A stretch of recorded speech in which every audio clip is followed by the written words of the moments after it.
Douter des informations qui circulent, c'est normal, surtout si elles comportent des éléments incohérents.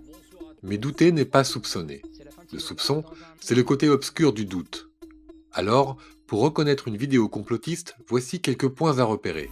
D'abord, le complotiste remet toujours en cause ce qu'il nomme la version officielle d'un événement.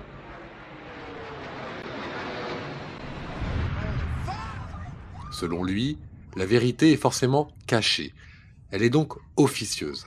Par exemple, les attentats du 11 septembre 2001. Des incohérences et des zones de flou, il y en a. Selon certaines théories du complot, c'est la preuve que le gouvernement américain était au courant de leur préparation, voire qu'il a laissé les terroristes mener leurs attaques. Le but du gouvernement pour les complotistes ? Faire accepter à sa population l'idée d'une guerre en Afghanistan pour contrôler un oléoduc et une autre en Irak pour s'emparer des gisements de pétrole. Dans cet exemple, c'est une puissance qui manipule le discours dominant pour parvenir à ses fins, et tout le contexte, très complexe, est simplifié pour aboutir à une seule cause, à l'origine de tout. Deuxième point. Pour le conspirationniste, les conspirateurs appartiennent à des groupes secrets, composés d'individus liés à un État, à une religion ou à un ordre spirituel, ou à des particuliers qui ont en commun des intérêts financiers.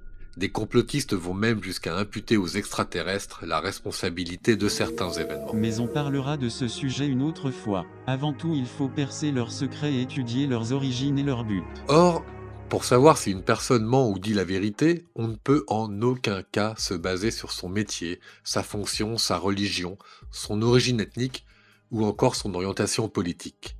Ce qui compte pour établir la vérité sur un événement, ce sont les faits, s'ils sont vérifiables et vérifiés, et la manière dont ils s'enchaînent. Troisième élément, pour le complotiste, les faits, même vrais, sont trompeurs. Et il prend toujours soin de ne retenir que les éléments d'un événement qui valident son opinion. D'ailleurs, peu lui importe le nombre de témoins. Par exemple, selon une théorie conspirationniste, l'attentat de Nice le 14 juillet 2016 aurait été organisé secrètement par le Mossad. Pourquoi ? Parce qu'un touriste allemand, marié à une femme politique israélienne, a filmé la scène. Einat Wilf est né le 11 décembre 1970 à Jérusalem, membre de la 18e Knesset, de janvier 2010 à janvier 2013. Elle est connue pour son ultrasionisme. Autre particularité, le complotiste ne cite pas ses sources, et s'il révèle d'où proviennent ces informations, il s'appuie presque exclusivement sur une seule source, comme un livre par exemple. Nous allons entreprendre ensemble un très grand voyage dans lequel je vais sérieusement mettre à mal l'histoire de l'Égypte ancienne, telle qu'on nous la raconte habituellement. Connaissant maintenant bien le sujet, je sais à quel point il est sensible et comment on s'accroche souvent, parfois sans même s'en rendre compte, à ce que l'on croit être vrai.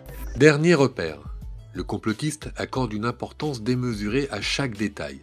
S'ils sont insignifiants, il leur trouvera un sens. Ces détails, il les qualifie de troublants.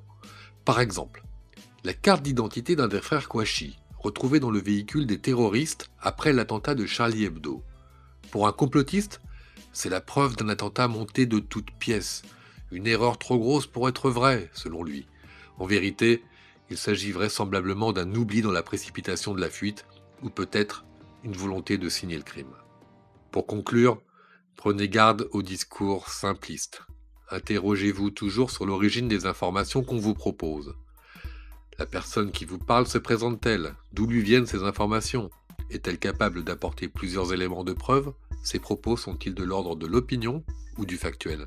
C'est important de le savoir, car si vous diffusez son message sans vous poser de questions, vous participez malgré vous à la diffusion des théories du complot.